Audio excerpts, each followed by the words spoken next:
Hello, I am Petra Wright. I am the gallery director of Gloria Delson Contemporary Arts, also known as GDCA Gallery. Tonight, I am delighted to welcome you to a virtual reception celebrating our two February 2021 exhibitions, the group show Sapphire and our solo exhibition, Cynthia and Swan V. Both exhibits are on display through February 28th and are available for in-person viewing by masked appointment. Social distancing is enforced even if you have your vaccine, which I hope you do. All of the works are for sale. So if something grabs you, please don't be shy, contact us. For that purpose, there is an exhibition catalog on our website. Under current exhibition, the website is gdcagallery.com. Under current exhibition, if you scroll right to left, so towards the right, past the exhibition stills, you will find each artist listed with all of their works on display with all of the details. So we are going to begin by taking you through a slideshow presentation. We will be moving front to back through the gallery and into each of the artists' sections, at which point the artists will join us to speak about their work when they are able. In a few cases, some of our artists cannot be with us, and I will do my best to fill in and read their artist statements. So at the end of the presentation, we will have a Q&A with the artists that are here with us tonight. So if you have questions, feel free to type them in your chat button. At the bottom of your Zoom window, there's a chat window. And then at the end, after the slideshow presentation, we will go through those questions and field them to the individual artists, and they can answer you. So let's get started. I am going to share my screen. Here we go. All right. So this is Sapphire and Cynthia and Swan V. The participating artists are, I should of course know that, but my windows are covering my extras. There we go. The participating artists are Nurit Avesar, Susanne Belcher, Richard Bell, Carol Cirillo Stanley, Sylvia H. Goulden, Karen Hansen, Jonathan Jerald, Suki Kuss, put these back on, Jane Marshall, Bill Sherwood, Martha Stevens, and Sali Swalla, and of course, Cynthia and Swan. That's what I wanted. So we're going to begin with Sapphire, the group show. Sapphire celebrates painting, photography, and works on paper, as well as digital photo collage, encaustic, mixed media, on canvas, wood panels, plexiglass, and aluminum. When I originally thought about this show, it came to me as a color vision. Whether predominant or as accent tones, I kept seeing these lovely jewel tones. And I was somehow obsessed with them. I was literally craving, it felt like I was craving these shades of turquoise and teal, as well as blues and greens and their counterparts that bring them into focus. Well, on the one hand, I think it had to do with the beginning of the new year and sort of a feeling of a fresh start and the celebratory nature that comes with that, while still seeking a sense of serenity and calm as we continue to struggle with the current realities of the pandemic. So I set about gathering the artworks that spoke to me in that context. And as so often, when seeing all the works together, I realized that what the show was about. And this show to me is about hidden jewels. Each of these artworks presents hidden gems and hidden jewels in their details, in their narrative, in their materials, in their textures, in their subject matter. And the artists themselves are hidden jewels that we have been allowed to discover and to share with you here. And that is yet another gift that we did not anticipate of this crazy pandemic time, that we have learned so much more about each other that we might never have before. And it's a small but a not insignificant consolation that is set against the tremendous losses that we've experienced in this past year. So without further ado, let me begin by sharing our hidden jewels with you. And our first jewel is Jane Marshall. Jane is exhibiting a new series called Water Portraits. These are photographs printed on aluminum, and they are based on a tile mosaic that Jane created many years ago as a landscape designer. She then felt inspired to revisit this mosaic as a photographer and with a new intention, the intention being movement and light. In her latest edition, she creates yet another bridge from the water portraits to her previous series of digital woodblock collages. Pay no attention to the gate being lowered in the background. As well as a new edition in the works, which is, oops, I got ahead of myself, as well as a new edition, which is a mixed media piece, which was born out of her early self-portraits, which has morphed into an interactive artwork, as well as a social commentary. So with that, would you please welcome Jane Marshall? Jane, hi, can you hear me? Yeah, and thank you for that lovely introduction. And uh, I, what happens to us, I think, in these times of challenge, it we need, I think, to find what all of us are dependent upon, and it becomes glaringly clear that without water, we don't exist, and there water has its own kind of soothing, captivating sense of tranquility. It is also a violent kind of performance. It's also what we're trying to understand about Mars. Where's the water? Water is something that most of us physical beings are made from water. And it is also that we recognize water or recognize anything because light is ever present, light and self-reflection. When we go to a place of, in a sense, where we have to focus on direction, that is a way of embracing what is our light. I would say that touch of light, actually, I've always, of course, as a painter, uh, been so grateful for my hands. And I look at my fingers, I look at my hand. There's a place on the palm of the hand where you can actually touch. This is in Qigong, but you can actually touch a place on the palm of your hand that is where energy comes from. And what I was doing is I was looking at this. This is actually a wood carving and then printed to be on metal.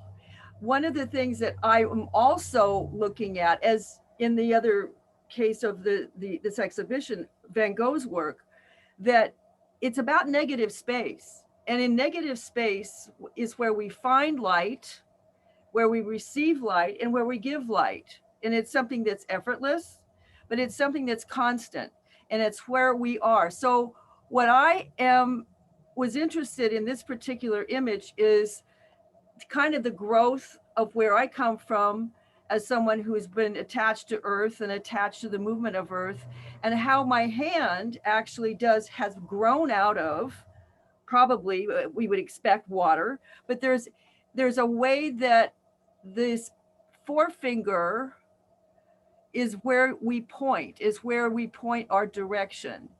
And it is also a touch. It's usually, sometimes you're not, you touch maybe a hot something with your little finger, but you point usually with this finger.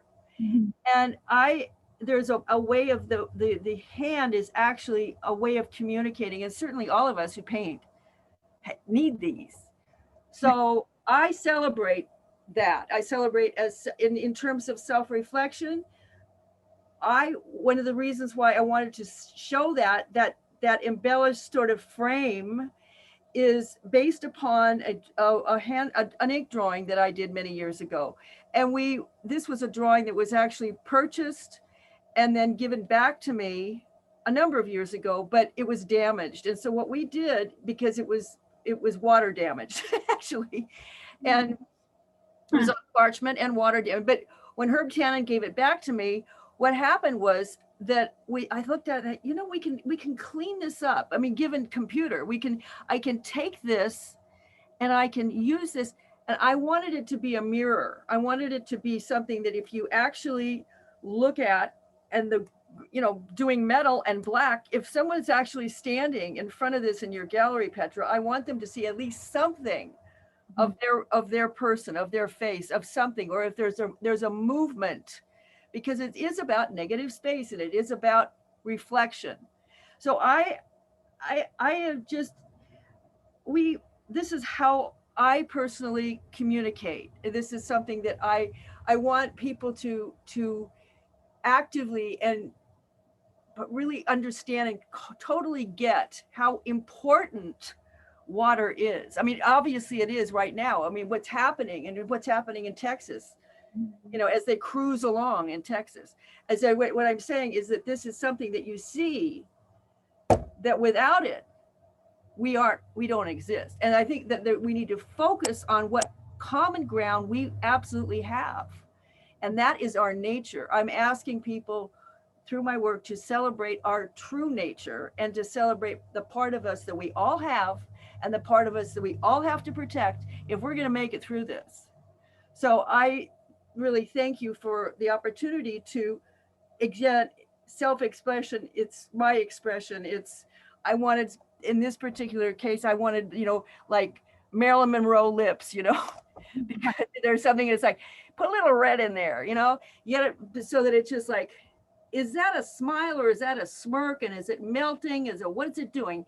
It's a mask. And this was done before the pandemic. It was something that it's like, what? Take your mask off. Take your mask off. Let's see who you are. And now we need the mask. It's just, it's this sort of ambivalence thing that we've got to get through and focus on what's really valuable, because otherwise, and as artists, we have to continue to remind each other that there is a future, and there is a future with water, and water was the artist, as far as I'm concerned, with the triptychs and the individual paintings. It was like, wow, look at the way water moves. And water, I just clicked on and sort of created a way. There wasn't, those are actual photographs. I mean, this is something that we cropped, enlarged, but those are all mosaics that I designed on the bottom of a swimming pool. And it took a year for that, for these to actually, for this to be done. But all of this kind of fracturing is happening because the water, there's a small waterfall that comes through. And this was around 4:00 in the afternoon. And it was like, wow, look at that. That's kind of great. I mean, it was just this linear quality that lasted maybe 30 seconds. So it was a moment in time that got captured, and it just was like, look at that. It just felt very much like this is the expression of what water is doing. I kind of helped it along because I took the image, but this was actually, without the movement of water, it wouldn't have happened. So I just, this is a way of, in a sense, combining my landscape work but it is always about self-reflection. It's always about what our responsibility is to point in the direction of where we need to go and focus on what's really valuable and beautiful. So thank you. Mm, mm. I go. And again, what I always love about your work is how, and many artists, that's the essence part, that when we look at it, we realize that it applies to all these different present tense applications. I mean, situations, like the fact that you now realize in rediscovering this work that it actually, the mask part applies to part of our experience, the water, and the way everything ties together. And I've said this about you before, you kind of made me coin the phrase artist organism, because you seem to take whatever is around you and churn it through your artworks and feed it back. And it's fabulous. It's super, super inspiring. And I also like the fact that in a productive way, not in a negative way, your work is never finished. You're not afraid to go back and say, I wonder what this work is going to yield. I wonder what it means in today's context. And I think that's just great. Yeah, we need a little fire too. Earth, air, fire, and water. So fire on, fire. You're on. Well, thank you. Thank you, thank you, thank you. That was fabulous. Our next jewel that I'm calling up is, in a second, is Martha Stevens. So in addition to being an amazing artist, Martha Stevens is also a professional storyteller. And I have told this story before, but I was so impressed by it. I had a client in the gallery. And when I mentioned that Martha is a storyteller, that you can absolutely see that, because storytelling is about rhythm, and you can see the rhythm in the lines and the paintings, the way it's broken and then it continues. It's like a syncopation. It's like music. And so I stole that, but he gave me permission. So please welcome Martha Stevens. Martha, are you there? Thank you, Petra. I'm so glad to be here. And thank you, Jane. Water is so precious, and we have to protect it and preserve it, or we're going to be in big trouble. Mythology.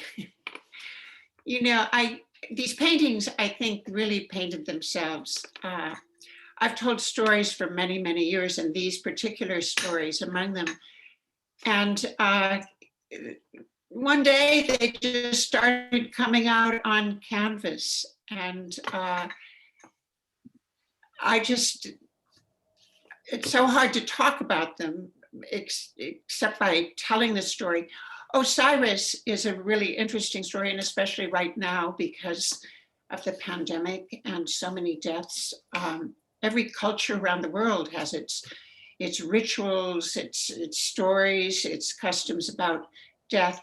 The United States has always kind of pushed it under the rug, and now we're being forced to really take a look at it. And other cultures too are bringing their customs, and we're starting to adopt them, which I think is wonderful.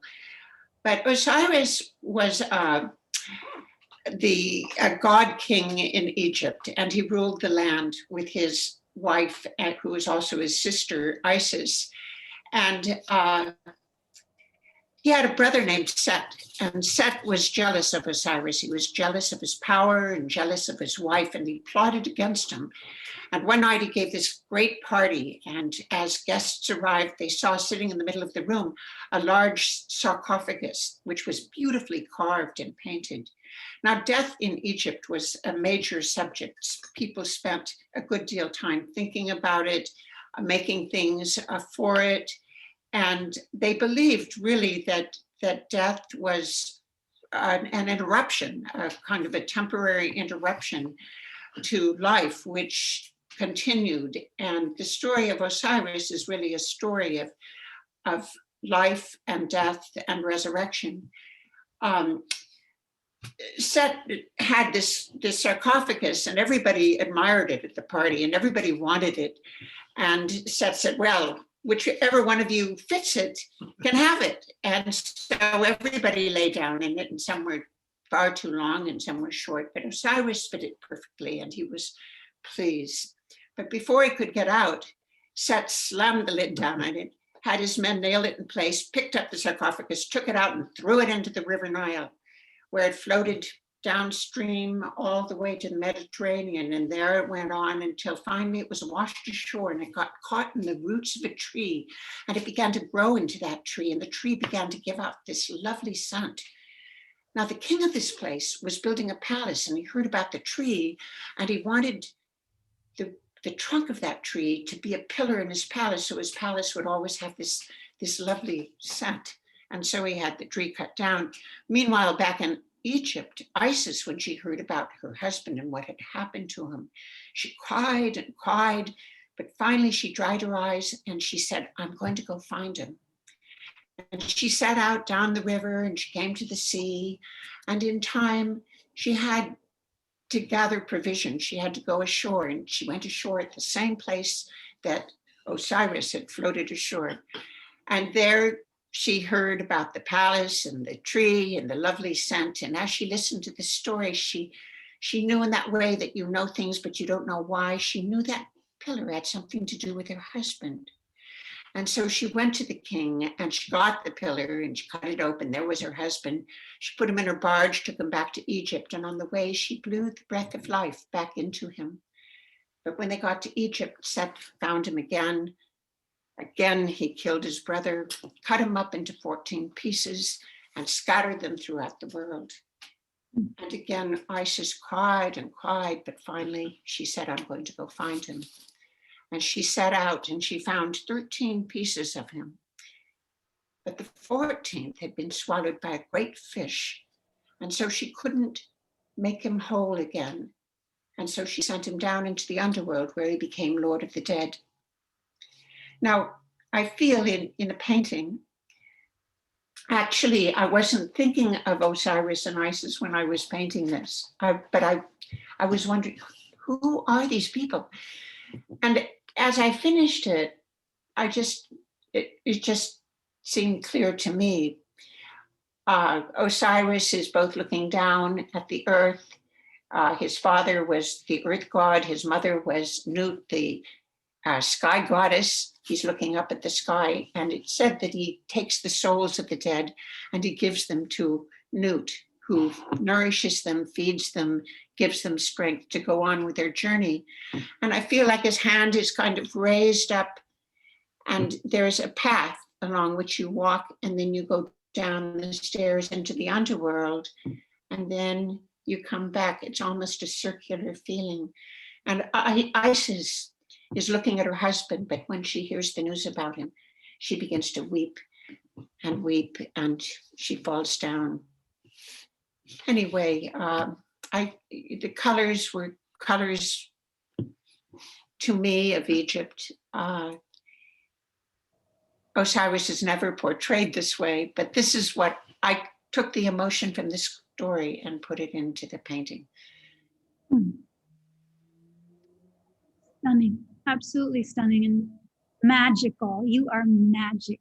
I love your stories, I love your paintings. And again, one of the things that I just love the directions it sends my brain into, like when I look at them. And I learned something about the painting through your telling of the story right now. I'm always sort of fascinated by the lines, what I call the fragmentation. Mm-hmm. Given a lot of thought to what that might represent. And at first I thought, well, it could be the representation of the element of time. It's almost like looking through a glass of water. The line begins, but then through the water, it's slightly shifted. It continues on. Yeah. And that seemed like the oral tradition, in the same way that every time we tell a story, it's changed slightly. Everybody leaves their fingerprints on it, so it becomes slightly different. It shifts. And tonight I realized That's what right. the fragmentations are also about is they're the 13 parts. Yeah. Yeah. They fit into. Yeah. Is that possibility? Yeah. Yes. But that's fascinating. Just again, I love the stimulation of the imagination. Beautiful. Oh, yeah. And there's so much to the story. The story is very complicated, and as you say, every time a story is told, it's told a little bit differently, and every teller brings something to the story. And if you tell a story long enough, it starts to become your own story. Well, beautifully done, Martha. Thank you, thank you, thank you. So inspiring. Yeah. So inspiring. So there you have them, all of them together. That also is a kind of a beautiful connecting point to our next artist, Suki Kuss. And Suki unfortunately can't be here with us tonight, so I'm going to read her artist statement, which is quite beautiful. And later you'll see how it very much connects me to Martha's work. I always like how one artist and their work connects me to another in the show. So, but we'll get to that. So, Suki is exhibiting three series actually: Celestial Navigation, the Edge of the World series, and then the Cloud Cover. And I'm going to read her statement over these pieces. This has been a difficult year for creators. Isolation is usually something that most people fear. For the artist, it can be a gift, an uninterrupted space in time to work and to learn. My lesson was the reality that I am a solitary extrovert. I have to balance my urge to be alone with my work and the need to communicate, talking with my artist friends and watching bad TV. Celestial Navigation. This series spans a period of time from 2014 through 2021. The diptych Celestial Navigation, my most recent work, speaks to me of flight in space, not an area that I commonly explore. The pieces felt oddly familiar, which led me to start a hunt through my storage unit looking for answers. I discovered work that was quite similar, but done years ago when my husband was hospitalized. My conclusion: when life is uncontrollable, create a universe of your own and set yourself free. The work is personal and profound, a celebration of freedom and an intimate voyage. And what I was referring to is that there's, again, such a palpable narrative element to Suki's work. And it connects in that way to the narration of Martha's work. And there's, in the coloration that Suki chooses and the inclusion of antique objects and antique fabrics, there's something, an almost sacred feeling to these pieces in antiquity, but also a mystery. And it's almost as if they're visual Rosetta Stones. There's these little hints of almost a secret culture, whether it be of an ancient or a futuristic one, we don't really know. But the inclusions are like little treasure hunt maps. Whether they're gold leaf or a handwritten piece of letter or thread stitchings or lace, and all of these, just these wonderful, wonderful little details. And there's so many delicate layers that you have to allow to reveal themselves to you over time. So again, that element of time, but the element of the hidden treasures and hidden jewels, which I learned that all of these works in this show are about. So that was Suki Kuss, and with that, we're now embarking on Nurit, Avesar's work. And Nurit, you have to forgive me, but she wrote such a beautiful statement that I have to read it. And I'm going to share that with you while you look over her works. This body of work is in response to quarantine and uncertainty.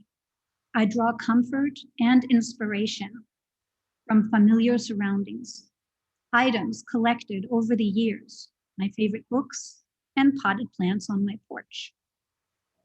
I find myself contemplating smaller compositions and paying close attention to mundane details. The surreal sensibility of the paintings, with their dreamlike blues, deep oranges, and compelling bold reds, is a reflection of this restricted and complex time. So with that, I would like to welcome Nurit Avesar. Nurit, are you with us? Yes, I am. Hi. Hi. You can hear me, right? I'm not mute. Okay. Thank you, Petra. Thank you. Beautiful presentation for all the artists before me. Very inspiring. Well, just the artist statement said, this is a very strange time because as an artist, I'm surrounded with a very comfortable and surrounding of all the things that are familiars and are so comfortable. But then there is this invisible danger and threat outside, and a lot of misery, a lot of suffering. Just not a very unsettling time. And my paintings that usually larger and more abstract became, this is part of the body of work that I produced during this year, became more narrative and more detail oriented. And this particular one, it just came to me like a fallen angel, but a very tired angel, because it really has one wing. And I decided not to call it fallen angel because it's not about all defeat. I think our worlds will come back, and we'll be back, and life not going to be the same, but it's just the bug that a very small thing like a virus that brought us to the realization of our vulnerability. And just as human, we're part of the whole system, and we have to respect it, and we have to be careful and preserve it. But it's still a bug, and we would still could get better after the whole ordeal. And yeah, I'm hoping for better thing, and I'm hoping for, like Jane and Martha said, I'm hoping for respect for the environment, respect for our world, for death and for water and the resources. And we're hoping for better days. So thank you. Beautiful. Thank you, Nurit. And you know, it's what I always love about your work is this incredible tactile that's in these fabulous details of thread and fabric and paper. So it's really hard not to touch it. And of course, I have to be the bad cop about that all the time, but I struggle myself because I just want to touch it so bad. But looking at it also with some distance, it again, it's wonderful psychic thing that happens with art. This absolutely looks like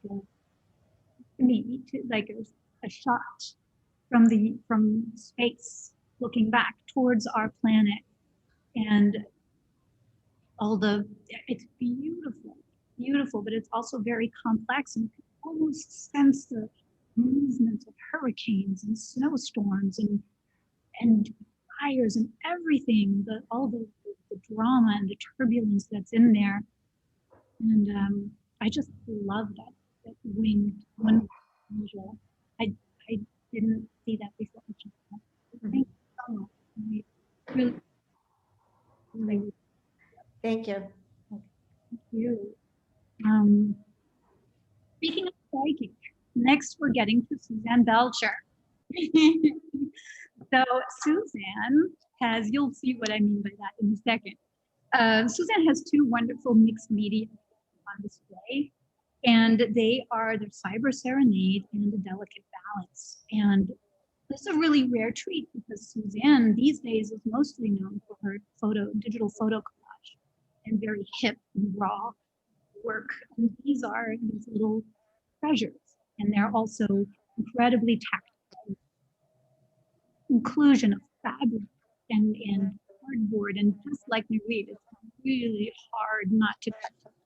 But you know, you have to respect the work. It'll be good. I will talk to you about the psychic element in a little while, but with this, I really want to bring on Susanne Belcher. Susanne, welcome. Hi. Hi. Thank you, Petra. It's so lovely having work in this beautiful show, Sapphire, and sharing space with these incredible artists. You know, I love Martha's storytelling, and I see how everything is fitting in tonight. And being next to Nurit and Karen, the other artist next to me and a good friend. Anyway, before I start, I want to give a real big shout out to our special Petra, our Valentine. I have a heart for you. Aww. She makes all this possible month by month with her hard work and her brilliant curatorial skills. And also to Jason Ruscio, her partner in life, for capturing the photographs, these beautiful photographs that he allows us to see for all of these exhibits. And he usually does a Vimeo as well, and his lighting talent. So what would we artists do without this duo?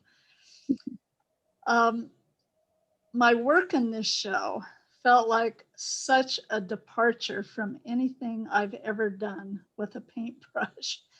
It has been so long since I've been back on canvas in any real way that I wondered if I would really remember how to paint, first of all. And I have to confess that it had been so long that some of my paints had mummified in their tubes. I couldn't believe it. So my challenge was to venture outside the box of the past and just have fun being free and doing something different to get some creative juices flowing again, and hopefully reawaken my muse, which has been dormant actually. The irony was that my squares soon became a metaphor for things percolating beneath the veneer. The pandemic that we've been going through, our isolation combined with our contentious political arena, really began to expose, feelings of anxiety about our world and the future of our divided nation and where we're going to go. And then also the artists bringing up the issues of life-sustaining water and things that we take for granted that we can't do anymore. So while working on these paintings, I realized that my whimsical, fun squares conveyed more than met my own eye. A sense of escapism fantasies emerged on the canvas, and movement upwards and out of this world, searching perhaps for a parallel universe that offered a coming together again and hope for our future. So I did write a statement. I should have let Petra read it because she reads so well, but I'll read my statement. Fun and whimsical expressions on canvas soon became a catharsis of unexpressed anxiety, traversing an unknown world. Facing challenges and obstacles on an unfamiliar landscape required a delicate balance in order to transcend isolation. Reality made a paradigm shift and dissolved into what became a serenade of escapism fantasies depicted by squares and traveling pods that began to meld together, creating a sense of community and togetherness again. So about the pieces that you see here, the little one on the left, it's called A Delicate Balance. It's a small piece. It's 25 by 10 inches. And it ended up becoming a prelude to Cyber Serenade. I had started that little piece maybe 3 or 4 years ago. It could have even been longer, and it never worked. I kept bringing it out and doing something to it, and it just wasn't making it, and I'd put it back. And so I thought about it, and I found it and yanked it out of a stack in my studio. And it was such a surprise to see how the two pieces related to one another. I try to incorporate my shadow image somewhere in most of my handwork as one of my signatures in art. So you can't really see it. Well, you can actually see me in the little one down below on the right, way down on the left side. So there I am trying to traverse upwards through a tricky terrain, searching for the mothership, hopefully waiting for me and other strangers in a strange land. So when I work, I may have an idea in mind, usually driven by current events or environmental issues close to my heart, but nothing is ever really planned. I'm not a doodler. I don't do sketches or contrast studies ahead of time because I feel like it takes the spontaneity that I require out of things. So the work usually takes on a life of its own. But Cyber Serenade, the larger piece, was my beginning, and it was a real departure for me. I had nothing in mind. My muse had been dormant, and I felt like I was still living on the dark side of the moon. I had had a hip replacement in March, actually the last day they did elective surgeries. So I was in isolation anyway and recovering. So I didn't feel very creative and I didn't have any energy. So when I started this, I just started laying down paint with a palette knife. That's how I like to work. And I just let it go. It had a very primitive beginning that made me want to give up so many times. I thought, oh man, this isn't going anywhere. But I persevered and I kept going and refining things along the way. And it just came together and I really loved it. I incorporated found objects and collaged elements and decided to include a collage piece I had done for another show using vintage fabric from the Hill tribe in Thailand, from scraps that were given to me by a fashion designer. And that piece is seen behind me. I put it up there. It's about 4 by 4 inches, and it just seemed to fit. And I named that little piece The Heart of the Matter. I also included my shadow image. It's in there on the right side, sort of in the middle, which might reveal that I might actually have made it to the mothership. So anyway, while the artists were talking, Jane talking about water, this was cyberspace to me. But actually, now it's got a whole new context.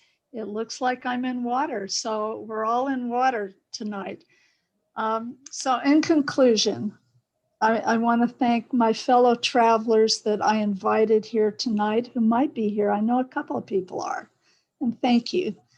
And I want to always give a plug to Gloria Delson Contemporary Arts. All the beautiful artwork you see here tonight seeks a new home. So if you see something you really love, please contact Petra and give it a new home. And if you love something and you feel like you just can't afford to do something right now, get a hold of Petra. Deals can always be arranged, especially during these challenging times. And sales keep the gallery afloat, and they help support the artists who love to show here. So thank you so much, Petra. Thank you so much. And did I mention you are hired? So you may, get in touch with my associate, Susanne Belcher, who is going to be our lead salesperson from that one, because you're brilliant.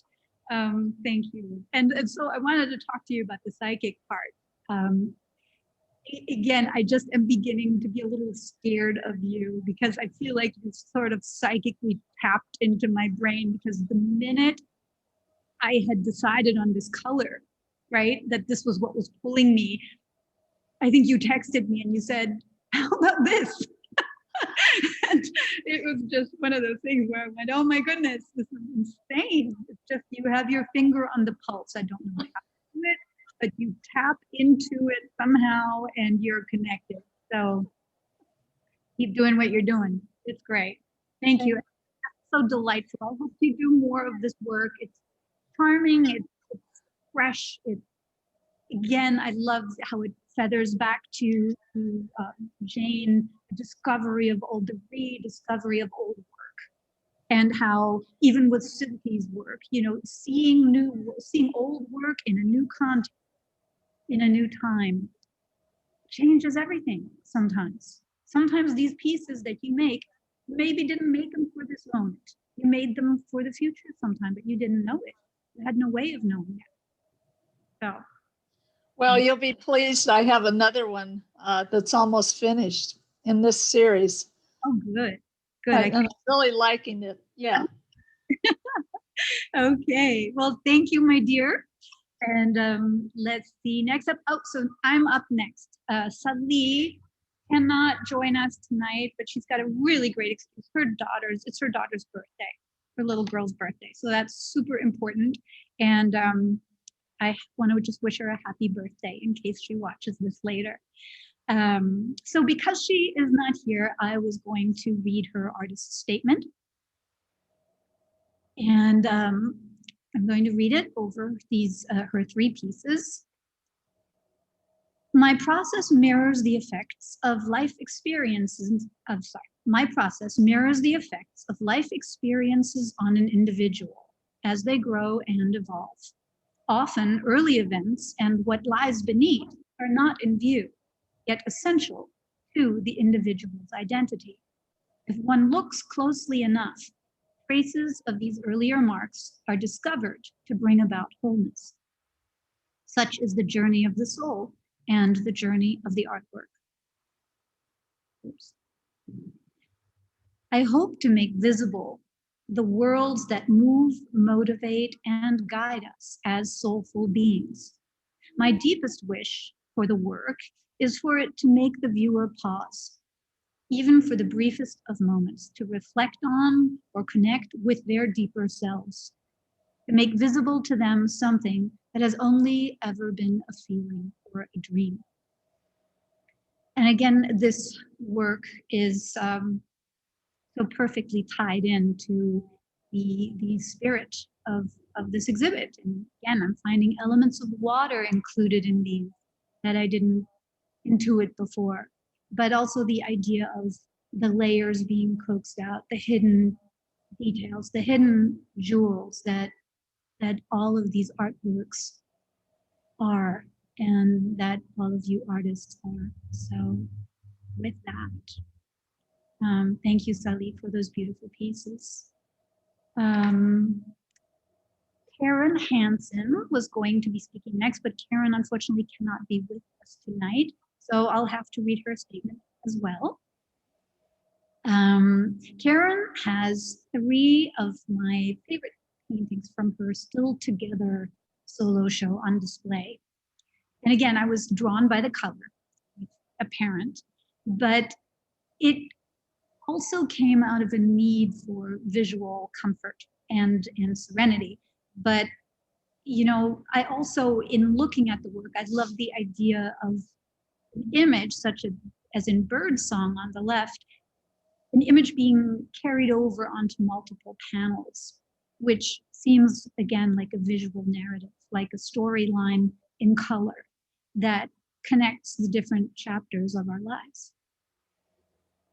That's just an aside, just a thought. But I'm going to read Karen's beautiful statement that she wrote for us.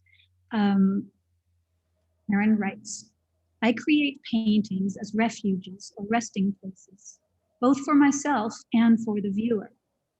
First, I want to talk about my process. I typically begin without any direction. I start with a color idea and see what happens, responding to whatever the painting process reveals to me. It can change many times throughout and take many directions as I build the image with layers that are transparent, translucent, or opaque. As I work, I trust that it will become clear to me what the piece is about. The piece really tells me what it needs. I only have to listen and trust. The geography of hope is a statement about our lives in the midst of this pandemic. As we have tried to hold on to whatever threads of normal we have had in the past, all our routines have been upended. The future seems even more uncertain. This suspension of knowing leaves us only a vague sense of what will happen next. And still, through this unease, we have hope, as always, because that's the only lifeline we've ever had to our future. So that's beautifully said. I really can't add anything to that. So thank you so much, Karen, for sending this gorgeous statement and for allowing us to show your beautiful, beautiful work. And this brings us to Jonathan Jerald. So these are digital collages, and I just love the mood of the vintage photographs and how sensitively he matched the bird heads, the individual birds' heads, to the body language of the person in the photograph. I feel that he really captures the humanity of the individual and heightened it by, really truly heightened it by giving it animal expression. And I also love the humor and the social commentary in the piece called Twitter, which is on the bottom left corner. And I love that it's not at all snarky. You know, it has just a wonderful appreciation of human folly. And it also, it reminds me of Aesop's fables and the fact that he used animal behaviors and animals to illustrate human psychology. So, and life lessons. So I feel like he really tapped into that.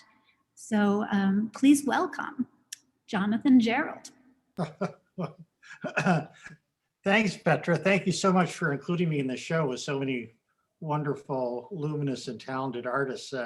And I don't have much to add to what you said. You said it much more eloquently than I might have.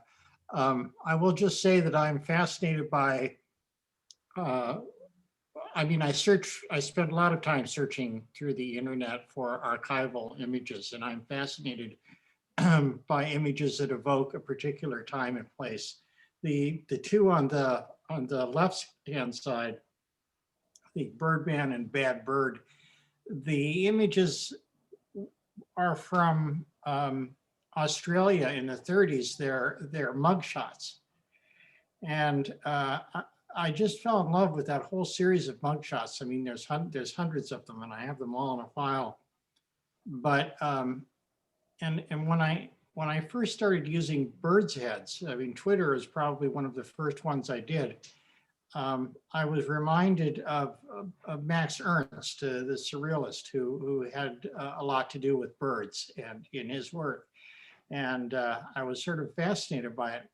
And I was very pleased with how well the bird heads worked, both in the sort of emotional quality and physically when I put these images together. So, and in the two on the left, I mean, there is also, I mean, in Twitter, obviously that's a fun image because while it's from I believe it's from the late 50s or early 60s, the original image. The woman in the background, you see her, she's holding a compact, and it looks so much like the way kids hold cell phones today. And so that's what gave birth to that whole idea. The ones on the left are done much later. And I got very interested in colors and textures and how they worked with the original image. So the browns work so well with the grays, and the blues work well with the grays as well. And I had a lot of fun with the one in the center. You see in the background, I inserted that little painting on the wall as well, which of course is a painting of a bird. So, but in any event, I mean, I do these, I enjoy them so much, and I guess I do them for the same reason that any artist works, which is you feel compelled to do them. There's so I derive so much satisfaction from it. So I have nothing more to add. Thank you, Petra. Thank you. And you know, it's funny. It occurred to me looking at them again. I love language, and I like, you know, where the roots of languages and how certain slang develops. And so two things occurred to me, a play on words with these pieces. The first one being, of course, that, you know, birds was in the, I think it's sort of the jazz age, sort of a slang for dudes and dudettes, you know, just you're this bird standing on the corner. And then of course also chicks being the go-to slang for a pretty attractive young girl. And simultaneously, the mug shots, they're literally jailbirds. And that kind of occurred to me after the fact, like, oh, how fabulous. I had, you know, from what you told me, you probably didn't have that in mind, but it's so fitting and so fun. No, but I appreciate it, and I look forward to you writing my artist statement, because it's so much better than what I could do. Thank you. Wrong. You did great, but thank you so much. That was Jonathan Jerald. Next up is Richard Bell. Okay. So Richard is showing his amazing portrait of John Coltrane, which is part of the larger jazz musician series. But there are some very strong parallels between the artist Richard Bell and his subject. So I mentioned earlier the hidden jewels factor, and Richard to me is almost a case study in the hidden jewels department, and the hidden talents department, because it seems every time I speak with him, I learn yet another facet about his life that I had no idea existed. And he's very sparing with these details because he's rather shy, but it comes out in conversation. And I feel like dealing with Richard Bell is like peeling back the layers of an onion, you know, from details of being a pre-med student in college to becoming a professional IT, to while being a passionate jazz pianist with a, you know, more than a little propensity for math and science. And this is, of course, those are all the elements that drew him personally to his subject. But John Coltrane, but I'm going to let him tell you about that. So with that, Richard Bell, I know I've embarrassed you, but please come on screen anyway. Richard, are you there? Oh no, he ran away. No, I'm here. I just didn't know how to operate. All right, John Coltrane. This is a big topic for me because, well, first of all, everybody knows of him as a jazz saxophonist, but he was actually pretty phenomenal in us understanding jazz theory. There's a quote that I read a while back. When the forms of musical expression change radically, is always because the underlying metaphysical grasp of reality has changed as well. So John Coltrane was born a year before Albert Einstein had that debate on quantum physics. Wow. And so I have a feeling that kind of informed his theory. So he developed a jazz theory called the circle of fifths. Mm-hmm. And I don't want to go into detail about it, but it has to do with tones and how they mesh with each other, around a circle in any key. So he showed his drawing to a professor. I believe it was a Stanford professor who was a saxophonist. And the professor looked at it and was like, whoa, this is the exact same math as Einstein's quantum theory.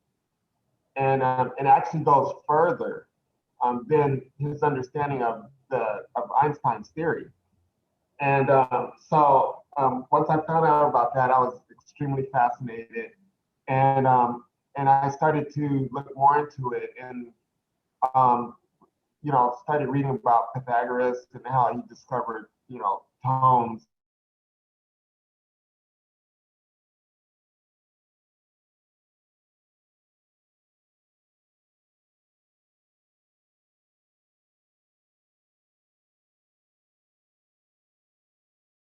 That fifth is very important in his theory and Einstein's quantum physics, and and even how the planets are in their orbits in space. Each planet has a different musical tone to them, and actually NASA recorded the tones, and so I believe Pythagoras called it the something like the music of the spheres.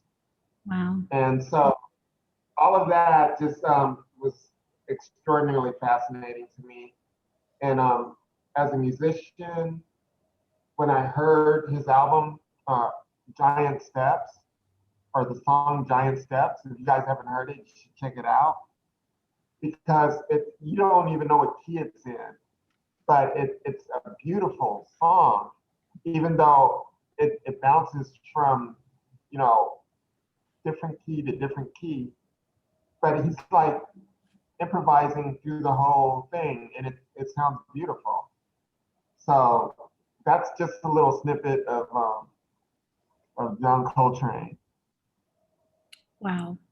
That's amazing. Thank you so much. It really blew my mind when we were talking about it earlier. There's so much I just had no idea how many details. And again, I love how many sort of connections also there are to your passions and your interests. And again, also I geek out over the synchronicity in different pieces and different works, and the element of time is so apparent in this one. I love that you chose to show the younger John Coltrane and pair it and kind of fuse it, almost dissolve into the older, quote unquote, older John Coltrane, because as I didn't even realize that he died so very young. But it's just beautiful. It's a beautiful piece. And thank you so much for sharing all of that with us and for giving us a chance to show it. Thank you. Thank you. That was Richard Bell. And I'm going to have to stand in for Bill Sherwood. He unfortunately can't be here tonight, so I'm going to read his statement, but you're going to love it. It's really, really beautiful. He writes, "We cannot imagine 24 hours at any time, but our sun can. A never failure, our eye in the sky, where perfect trajectory begins, then ends at the same place with every hour, passing moments to final seconds. A journey of personality changes, bright to shiny, murky to dark, then sometimes, however, not at all, when clouded, at least from what we only see. There are blue and bright skies, laughter above and beyond. The confusion is we, perhaps, all of us. We are only the ones who leave. Sun going, down, gone." So this, again, is in the Hidden Talents department. I love that statement. I love all of your statements, by the way, of course, but I tend to focus also on the ones where the artists can't be here. And one of the hidden talents of Bill Sherwood is that he's a wonderful writer. And I love it when he writes his artist statement in the shape of these abstract poems. So he always manages to reference the world around him in his paintings, in his artwork, his writing.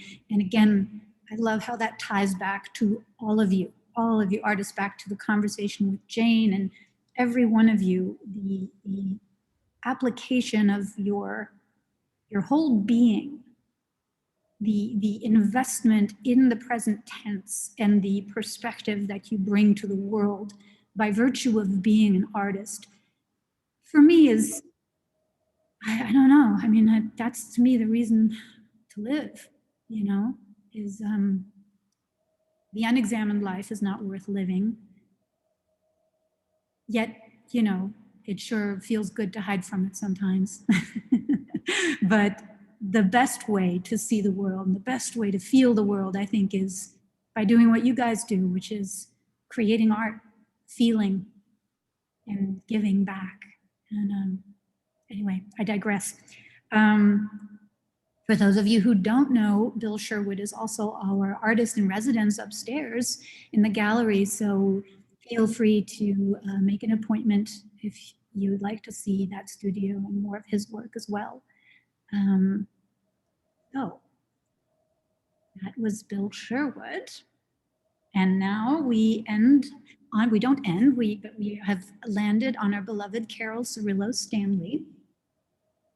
And Carol is exhibiting two of my favorite pieces from her incredible still life flower portrait series. And the pieces on display are The Encounter and Natural Electricity. And again, these pieces are as if they were called into being to fit into this theme of secrets and hidden mysteries. I mean, they're just so packed with sensuality and mystery, and the shadows are gorgeous, yet they reveal what's important. And I love the sense of distance and closeness that, for instance, the thistle feels foreboding and unapproachable. But once you get close and you look at it, you realize that the thistle hairs are soft as silk, and they're, you know, you just want to touch them. I seem to have an issue with that, but I don't touch them. Anyways, the work is just so sophisticated and elegant and gorgeous, and I'm really excited to introduce to you Carol Cirillo Stanley to talk to us about it. Carol, my darling. Can you hear me okay, Petra? Yeah. Can you hear me all right? I hear you perfectly. Can you hear me? Okay, yes, I can. Thank you so much. And thank you to everyone who's come before me. I'm just in awe of every one of you and your beautiful work. And I really can't say enough. I'm just blown away. So congratulations to each and every one of you. I'm going to talk about The Encounter in the form of a story. The sweet and somewhat cloying perfume of jasmine mingled with the sultry air of the night. Complicated strains of muted jazz floated down the stairs and into the small cafe where I sat, waiting. Burdened with an extra chair coveted by many, my firm nod indicated it was not an option. Hours passed. I waited. Finally, my heart raced at the sight of that familiar hand on the vacant chair. Without lifting my gaze, my head again gave the final nod. The encounter. Oh my God. I think when I do the work that I do, I've been working on this since the pandemic for about a year. And I found that prior to starting this particular portfolio, I had been working in LA quite a bit on the streets and been involved with everything going down, and all of a sudden everything ceased. So I found that my creativity just hit a wall, and I was literally staring at a blank wall. Sometimes you just hit it and you just can't find a way out. And that is sometimes, like I think someone mentioned, I think it was Susanne, that it was hard to, pull back her muse. And I think that's what I felt for some time. And then all of a sudden I began to see these beauties, maybe along the roadway or at Trader Joe's or whatever. And I was looking for not just a flower, but the subject, the subject, being able to call out the persona of each one. So I would get them, bring them upstairs into the studio because it was a still life, but each one had to have a story. So as I would begin to work on them, sometimes I'd work on one for a week and I'd have to ditch it because it just I wasn't able to get from it what I wanted or vice versa. So it was quite a process of getting to know the subjects, a process of allowing myself to really feel the subject. And I think during that period of time, it was such a, we were isolated. So I think I found some solace in the fact that these were other living beings. And each one, as I say, has a story to tell. Some of them wear red lipstick and stilettos. Others, as I've said before, are kind of bitchy. Some of them are very shy and, really don't like to be in front of the camera. And others just come alive. You think they're a real sleeper. And then you start looking through the lens and holy mother, there they are. They just come straight out. So again, my process is I use a tripod. I use natural lighting a lot of the time. Sometimes I'll use studio lighting or a combination of the two. I use a Nikon digital camera. And for years, many years ago, probably 40 years ago, I did a whole flower series, but everything was in the darkroom and it had a very different feel than what I'm doing today. And I like the work that I'm doing today much better than that. It was just different. But I loved all the themes that you all spoke about and the idea of water. Well, of course, we wouldn't have these if there were no water. So the greater point here, I think, is so well taken and stated by all of you that I can only say kudos, and I agree. So Petra, thank you to you for having us all, for promoting our work, for being the support that you are, and I'm grateful. Thank you. Well, I'm grateful to you and to all of you. And something struck me about this that I'm kind of surprised that never occurred to me, because when we had your solo show up, but the fact that this was created in isolation, I never viewed the Blackness as a metaphor for the aloneness and for the isolation. I don't know why. I think I was so focused on the personalities and what was in focus and what was lit that I saw the black as an infinite backdrop against which that revealed the subject. But today, for the first time, it's almost as if I've switched my gaze and I'm realizing the subject is equally the Blackness as Yes. it's lit. Wow, what a profound, beautiful way to articulate what you experienced and the isolation that we all experienced. Just magnificent, beautiful. You are the master of the dramatic black and white lighting, girl. So thank you. It's all about drama. You gotta have drama, right? You drama queen. I love it. All right. Well, thank you, Carol Cirillo Stanley. And with that, last but certainly not least, we arrive at our final jewel in the Sapphire exhibit. This is Sylvia H. Goulden. And Sylvia is exhibiting 3 of her sunflower drawings, which are very dear to me. And there's much to say about it, but a side note is that Sylvia is another one of our dancer artists. And to me, that is so apparent. And it seems as if, I mean, the flowers, the subjects are imbued with the movement and the grace of a dancer. But as I look at them, it occurs to me they almost are holding a pose. It's as if they've completed the movement and they're holding the pose. And there's that wonderful tension, that buoyant tension that, like when you're, when you're lifted and you're holding. And all the dancers in this group, of which I know there's quite a few of you here, I'm sure you can relate to this. And but I also know that there's a whole nother element of the figure and the figure drawing, and Sylvia will speak to that. So I'm very, very excited to introduce to you Sylvia Hamilton Goulden. Sylvia, can you hear me? Yes, I can hear you. Can you hear me okay? Beautifully. Okay. Thank you. As usual, Petra says things much more beautifully and concisely than I can say about my work. But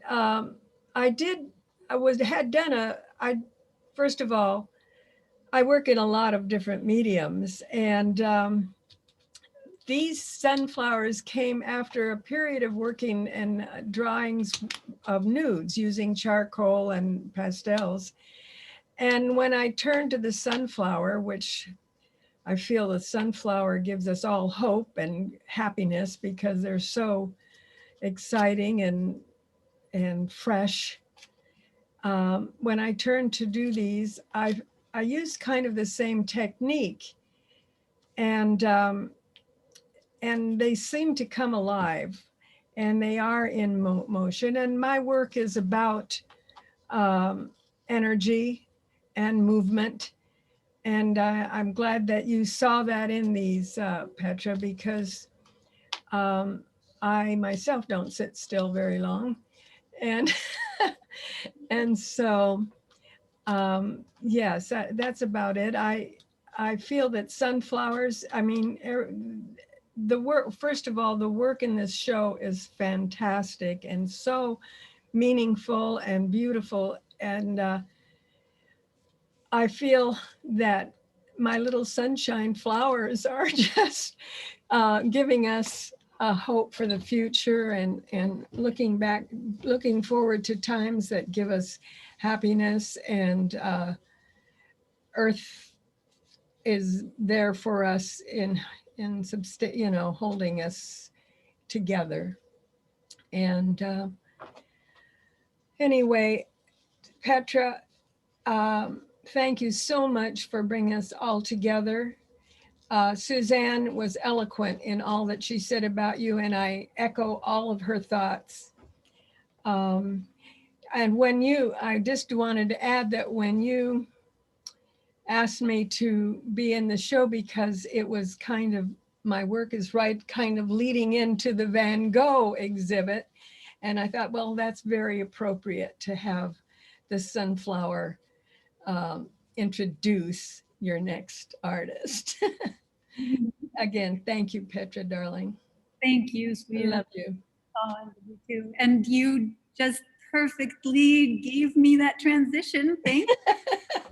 Ask for a better one. But before I go, I did want to harken back to what you said, that what also translates beyond the movement and the dancing is absolutely that sense of the figurative nudes. And I think I told you the very first time I saw these sunflowers, I said, why does this remind me of Egon Schiele?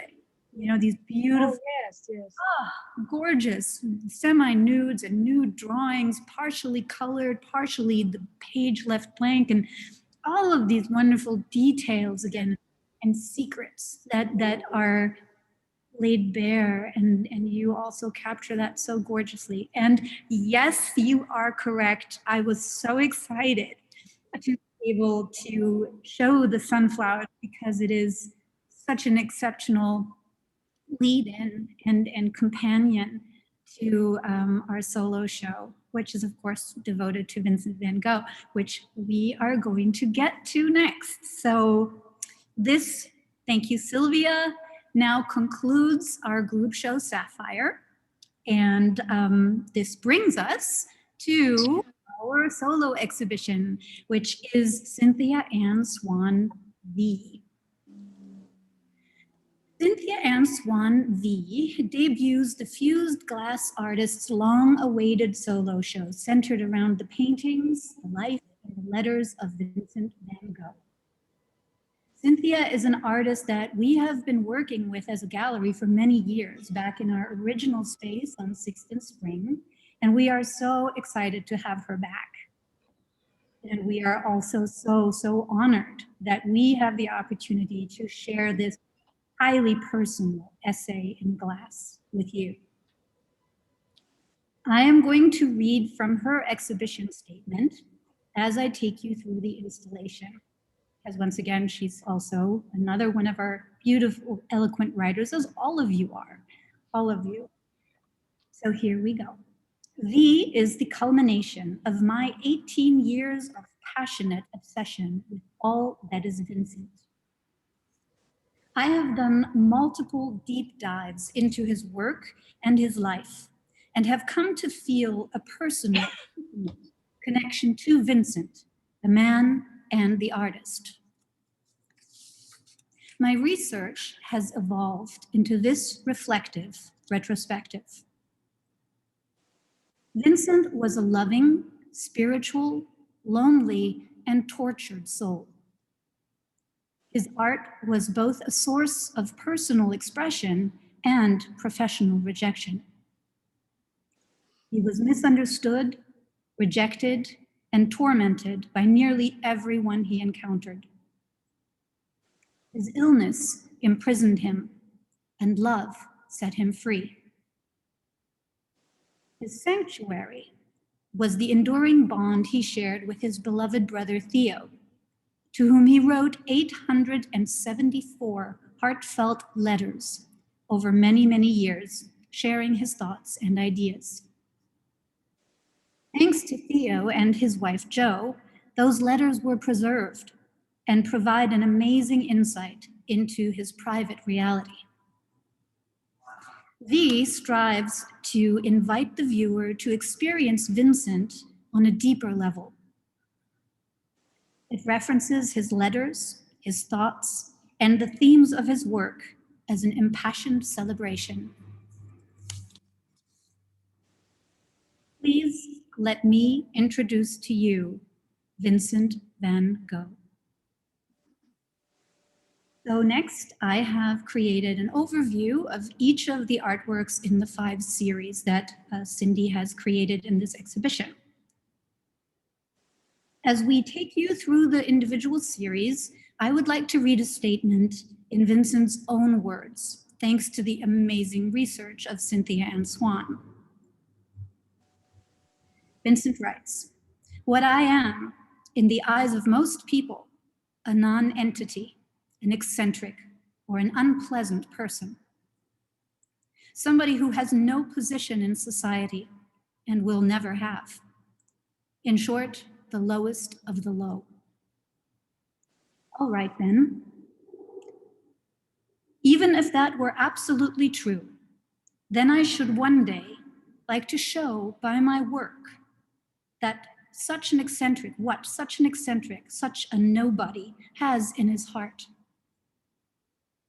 That is my ambition, based less on resentment than on love, in spite of everything, based more on a feeling of serenity than on passion. Though I am often in the depths of misery, there is still calmness, pure harmony, and music inside me. I see paintings or drawings in the poorest cottages, in the dirtiest corners, and my mind is driven towards these things with an irresistible momentum." Vincent wrote that on July 21st, 1882. With that, I'd like to welcome the wonderful artist and writer and glass inventor, Cynthia Ann Swan. Cynthia, would you join us, please? I'm here. Can you hear me? Yes, I can. Yes, I can. So welcome, Cindy. Thank you. It's been a long time coming. Yes. Would you tell us a little bit about the different series and some pieces that you chose? Yes, I'd be happy to. First, I'd like to tell you a little bit about who I am, because not everybody is going to know me. I'm not famous. I'm a kiln form glass artist. And what that basically means is that while my work is constructed and implemented when it's cold, it doesn't get born until it's put into the kiln and the heat has its way with it. So that's where it really forms itself into a reality. So that's where the expression kiln formed glass comes from. I consider myself to be a modern abstract impressionist. I have been strongly influenced by French Impressionism and Post-Impressionism, and specifically Monet and Van Gogh. I will get into that in a minute. It's also important to understand how I approach a new collection. My work is really originally organized as relationships. First, there comes the collection, the big idea. That's what I get first. And then after I get the big idea, I start having the facets of that idea come to me, and those become the series. So the big idea is the main theme, and then the series have to answer to the big idea and tell you a little bit more about what that idea really is, a little bit more depth to it. And then within the series, there are pieces themselves. The pieces take that idea from the abstract into the concrete and make it a visual reality. And all of the pieces within a series, and it's always an odd number so that there's always movement, there's no stagnation in it. The pieces have to not only make their own solitary statements, but they have to be able to play well with the other people in their series. So there's always at least 3 aspects of the pieces in the series that relate directly to themselves. It can be format, it can be top, it could be color, but there has to at least be 3 things to unify them. All together, those series fill out and define the original idea. So the big idea for my V collection was my connection to Van Gogh.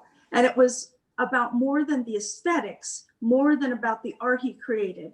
Over 15 years, well, 18 now at this point, it has really become personal for me. There was his art and there was a man, and I didn't see a way to love one without embracing the other. And the more I found out about him, the more I wanted to know. I taught art and music for 27 years. And when I taught Van Gogh, I could never get through it without crying. I just feel that close. I can't explain it. I just have a connection to him that has become deeper and deeper with time. And I knew I wanted to honor that. But it was only, this work was created in 2019. And it was only when it came together did it really, feel like it was right. So that is basically why I did the collection. It was my effort to pay homage to him, to all that was Vincent, and to be able to share what I feel I've learned about him with all of you. All right, so I have some cheat note here, so forgive me while I switch it over. All right, so there are 5 series in the collection. I broke them down into the letters, the paintings, the portraits, meaning self-portraits, plein air gardens, and trees. I'm going to start with the letters because honestly, if you really want to know who Van Gogh was, you need to read the letters.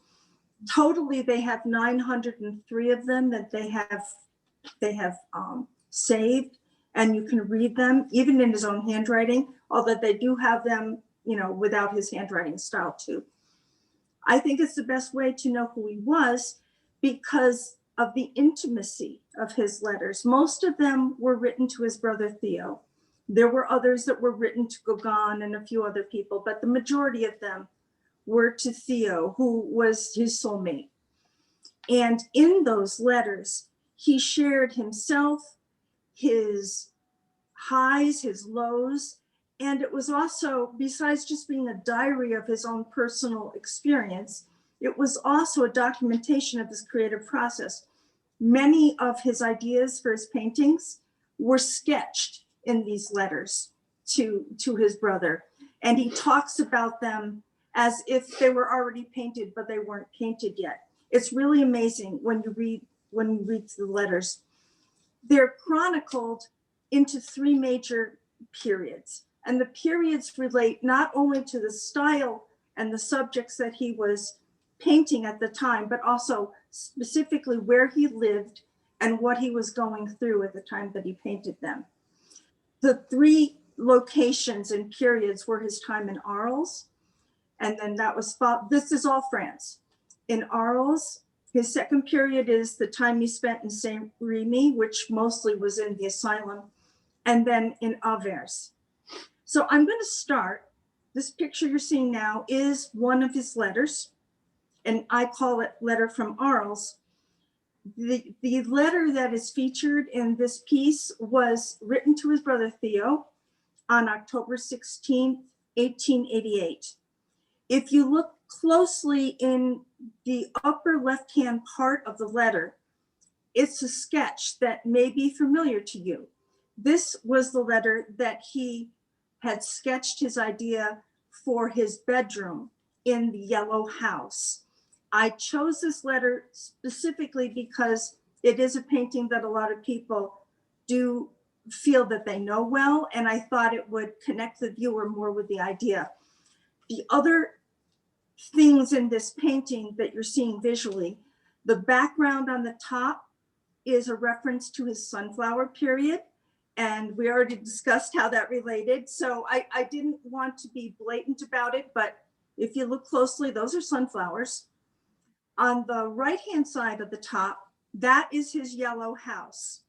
Now, the way I got that yellow house and then the other little piece at the bottom, which is the garden of the hospital in Arles where he did spend time, I took his paintings of those two subjects and I recreated them in glass painting, that like little detail sketches, and I floated them on the top layer of 3 layers of glass.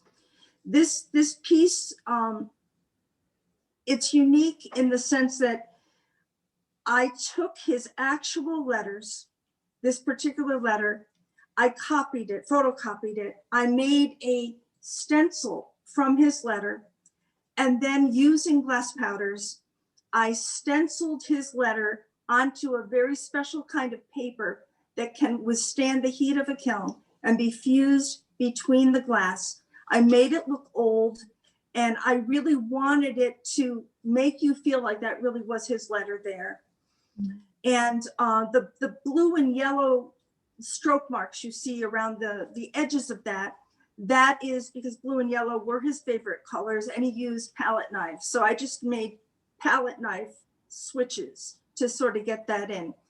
The other thing, if you look closely along the bottom, there's a quote. Now, there's a font that is called Vincent, and they have scientifically taken his handwriting, they've analyzed his handwriting, and they have pulled out of it his way of writing all the letters and made a font.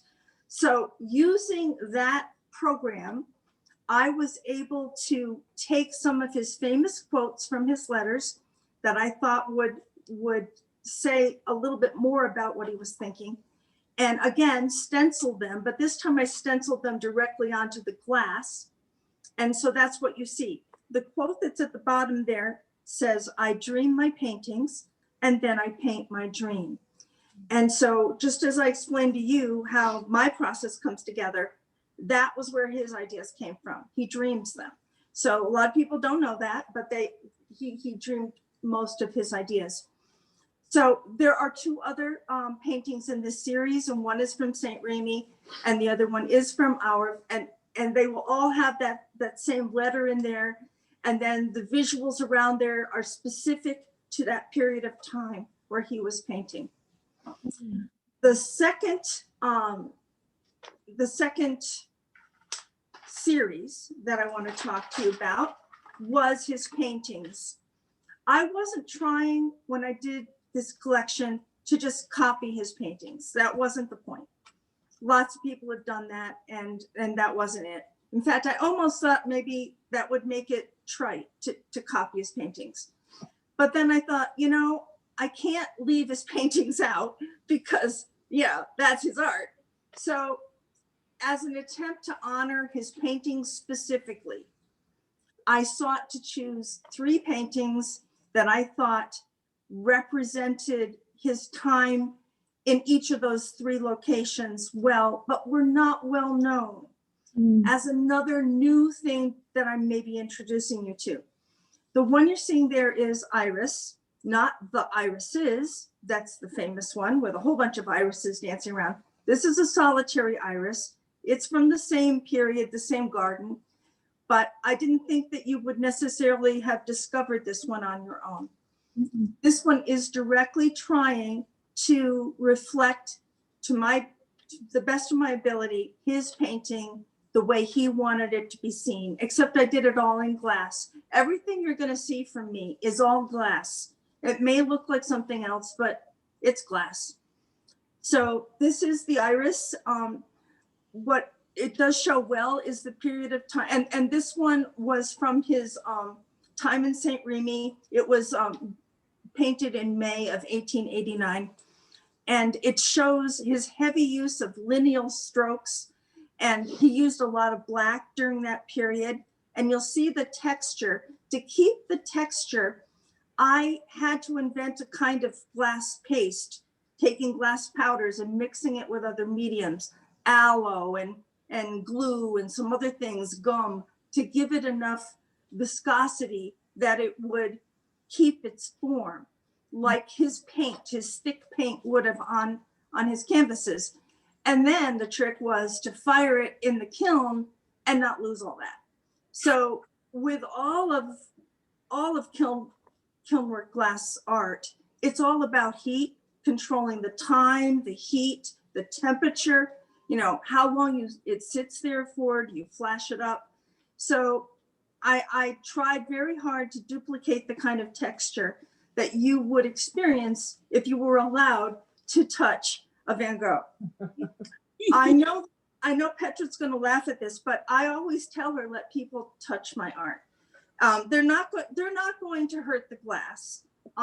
It's not going to be affected by the oil on their fingers like a painting would be. And it invites you to touch it, you know, and a lot of times I play with the heat so that the texture stays there. So yeah, you make her look the other way, but if you want to see the and you want to touch it, go ahead and touch it. It's fine with me. Just let you know. I have you on record, Cindy. Yeah. Well, you know, I've said it before. Particularly children. Children are tactile, and they really want to touch things. And the cool part about my art is that they can do that. So let them do it. You know. So anyway, so that was why I picked this particular painting. If you come to the show, you'll also see one from his Arles period, and it was also not well known. And it's the entrance to the public garden that was across the street from his yellow house.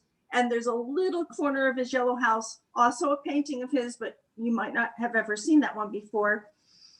And the other one at the other end of life, I actually did a detail from a piece you may have seen, but may not study very much. And it is the undergrowth with two figures. And I focused in on the bottom right-hand corner of that painting and made it sort of into a lavender forest. So that is his paintings. Now we're going to get a little bit more abstract because the next thing is his portraits. All right, he did a lot of portraits.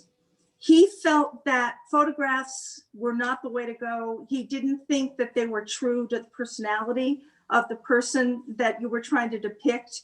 He felt that a painting could show the soul and the life of that person better. He painted himself in all manner of situations, even when he cut off his ear. He tried to capture the man he was at the moment he was painting that portrait. He didn't lie. He didn't glamorize it. It was what it was. I chose one of his more iconic self-portraits. And once again, I tried to honor it by showing the portrait as he painted it, except I repainted it in glass. That was the centerpiece, his self-portrait. But that's not really what I wanted to tell you, because that's only what you can see on the surface. I bookended it on either side with an abstract profile that I took from that portrait. Then using a series and layers of glass and stenciling, I built up a picture that is based on, the bottom of it is, this one happens to be complex contrast. It's all black and white. So the base of it in black and white is that profile of his self-portrait. But then I did a lot more with it. I added prison bars. That's probably the most important thing. He was very aware of the things that trapped him. A lot of the times it was a physical thing. He was in asylums that had bars on the windows. He spent a lot of time in bars of the windows. In fact, all of the paintings, or almost all of them, that he did during his St. Remy period were done from his asylum room. And he just had to look through the bars and leave them out when he painted it. Even Starry Night, there were bars in his view. And so I wanted you to know that. And so I put pieces of copper and I treated them with oxides, which makes them turn colors when it's heated. And one of my signature techniques is to put these things, encase them in my glass. I've used them in many different ways in a lot of my collections, but here they're representing the prison bars. And you'll see them on the right-hand side of this piece. And that's what they are. They're suggesting both the literal and the symbolic nature of the bars that trapped him in. And then there is another quote, like I explained before. This one says, and Carol, this relates to a lot what you were saying about black and white and what that's saying about the person and what you leave out and what you don't. This is his words about contrast. One of the hardest things to do is to paint darkness, which nonetheless has light in it. That's the quote that I stenciled onto that. I thought it was perfect for this portrait because even in his darkest moments, he still had light in him. He was a very loving person. Love was what he felt would save everyone. He believed strongly in love. He never hurt anyone, only himself. And I guess I really want people to know that. The other thing that you would notice is that there is a texture on the left-hand side of the piece. That was done with actual taking glass strips and weaving them. First, I had to slump them into wiggle patterns, and then I had to take those pieces and put them back together and let them slump down so that they made a glass weaving. And then that was put onto that part of the piece and fused. And that's to represent the fact that his darkness and his dark and light periods were woven into the fabric of his art. You cannot discuss one without the other. It's just so complex. And so that is pretty much what I wanted to tell you, a little bit of secret that I found about Vincent that you'd have to dig to get to. So, all right. So the next thing I wanted to talk to you about is his process. He preferred plein air painting. The series is called Plein Air Gardens, and it has to do with his process of really liking to be able to paint outside whenever he could. And he would have to pack up his paints and his easel and canvases and lug them to wherever he was going to paint. And he sat there, and whether it was raining or sunshine or whatever, painted from life. And then, of course, when he was done, he had to truck them all back. And he didn't have acrylics. They didn't dry on the spot. They were oil paint, so he had to not mush them up as he brought them back. And he felt that he was really being rewarded when he had a chance to do that, because so many of his paintings were done, like I said, when he was hospitalized. So he just relished the time that he could do plein air painting. So I decided to include a series where I had to do that too. And that was a little easier said than done. First, I had to figure out a way to make glass canvas. It doesn't exist. Well, it does now, but it didn't then. And so I've been known to pull from many different kinds of processes and approaches. And I actually decorated cakes at one point in my life. So I used what they call lease mats that they use to make texture in fondant that they put on the sides of wedding cakes. Well, I used that, and I played around till I got a combination of glass and aloe and stuff enough to be able to put it into that lace mat and then dry it out just enough that I could very carefully peel the silicone away without breaking this very delicate glass stuff. And then I would put that on a sheet of white sheet glass, and then I would have to fire that just enough to make it stick, but not so much that I lost the texture of the canvas. So that's what I did. It took a long time to figure out how to do that, but I did it.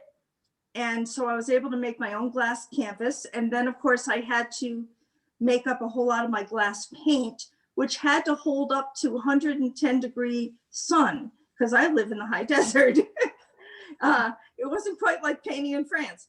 So that was the technical achievement I was up against. But, you know, I figured if I was going to really understand Vincent, I really needed to experience what his favorite way of painting was. I got a plein air easel. It looks almost exactly like the one that he used. And I packed up my paints and my glass canvases and my plein air easel, and I took them out to our yard, and I painted what I saw. 3 of the paintings are on easels in the show, and they are a tribute to his double square period. And they are of the woodland preserve across from our house.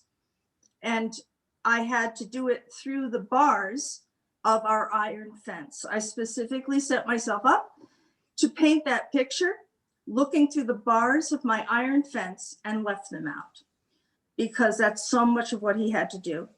And then I did our front lawn, and then I did our courtyard, and we live in a gray house, and my name is Swan.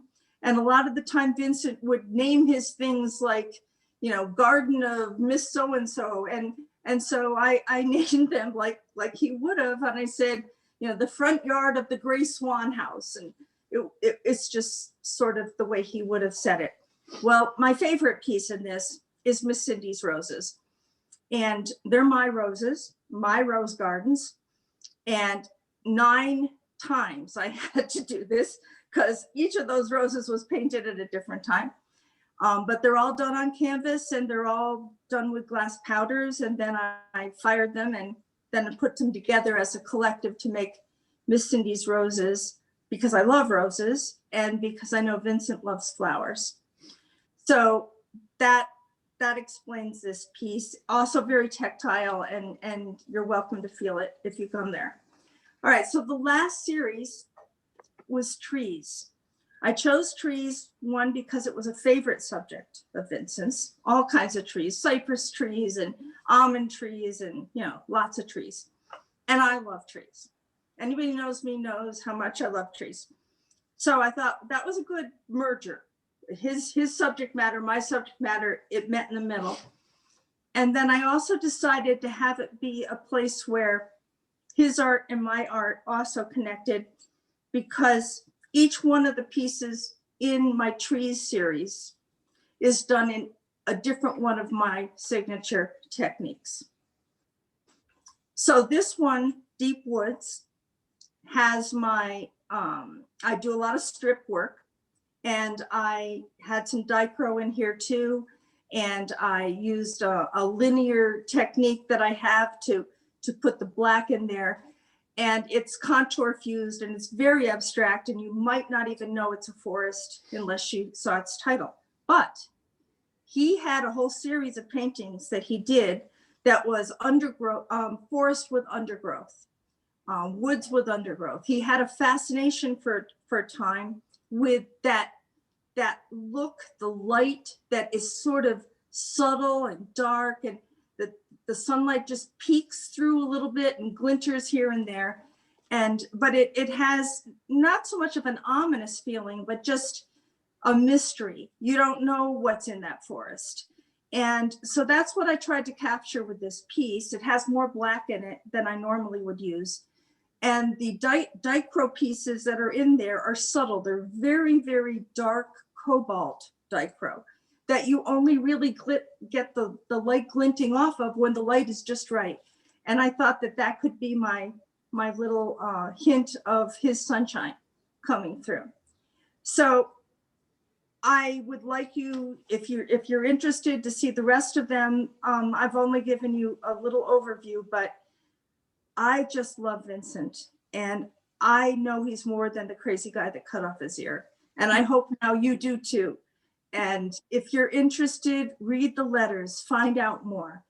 He just really deserves our love. And that's it. Wow, bravo, Cindy. This was truly a master class in Vincent and also in glass. And I have to go to one of the highest compliments that Jason could give. I remember years ago, but it certainly applies to this, where I think he said, Cindy Swan is a beast. You're just tireless in invention, in execution, and in the soul, the beauty of the articulation and the depth of your research. It is so clear how much you love him. And believe me, you truly, truly have honored him. I think he would be so moved. Yes. Really. So Thank you. Thank you. And Petra, I want to take just a second to thank you for letting me do this. You know how long I've wanted to do this and didn't know when or how. And now that it's there in the lounge, I just feel like that's where it was meant to be. It was just meant to be discovered there. And what you've done with this new gallery is just, I'm blown away by how beautiful it is.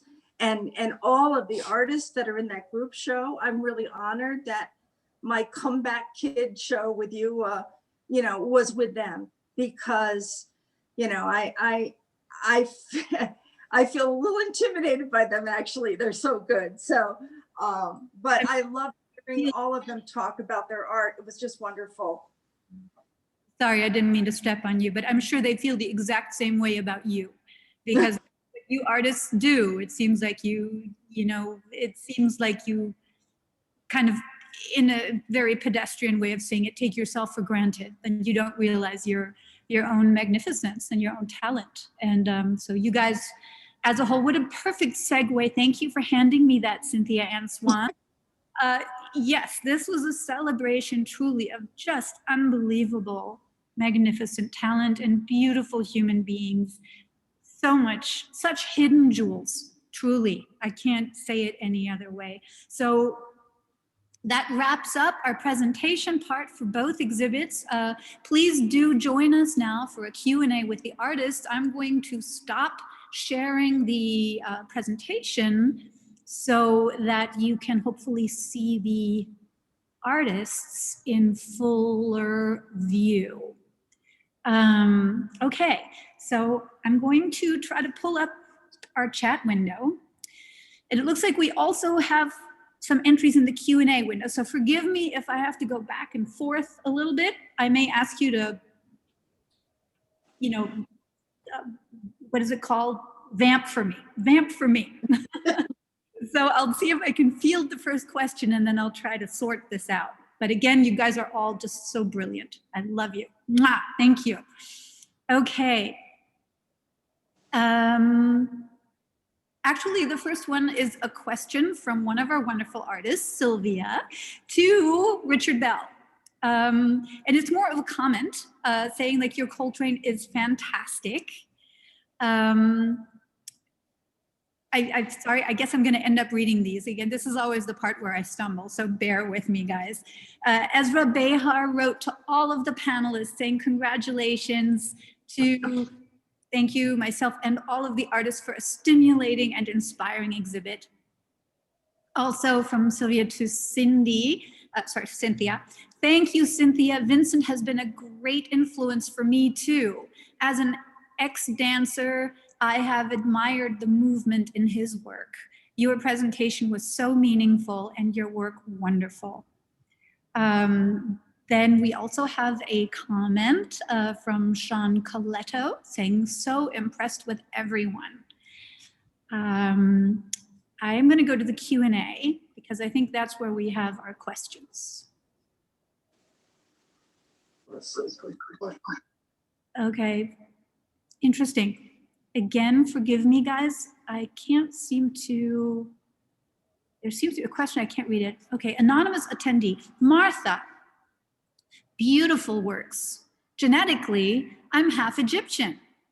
I'm curious where your fascination with Egyptian history began. Unmute your microphone. Martha, we can't hear you. Thank you. Many years ago, I was on a boat from Venice to Beirut, and I met a couple of students, young students. One was a Jordanian, one was a Palestinian.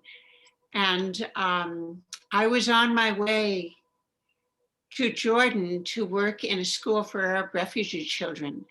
And we stopped at a lot of places, and we stopped in Alexandria for 2 days.